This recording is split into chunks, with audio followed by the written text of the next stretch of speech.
থাকবে ইন্নামা ইয়াখশাল্লাহ মিন ইবাদিহিল উলামা। আর রাজনীতি হবে জনগণের জন্য, জনগণকে নিয়ে।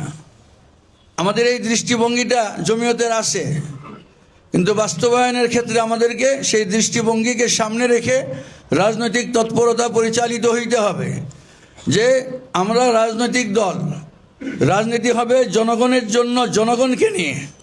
কাজে জনগণ যখন আমাদের হবে তখন আমরা কারো মহতাজ থাকব না। কিভাবে এটা সম্ভব? জাতীয় নির্বাচন চলে গেছে, আমরা এখন স্থানীয় নির্বাচনগুলো যে আসতেছে, এই 4 বছর পর্যন্ত স্থানীয় নির্বাচন হতেই থাকবে। সেই স্থানীয় নির্বাচনগুলোতে এখন থেকে আমরা মানসিকভাবে প্রস্তুতি নিতে হবে। জেলা, উপজেলা, থানা, ইউনিয়ন পরিষদের যতগুলো নির্বাচন হবে সেখানে আমরা কি করতে হবে? আমাদের প্রার্থীকে বিজয়ী করার জন্য এখন থেকে মাঠে ময়দানে কাজ করতে হবে।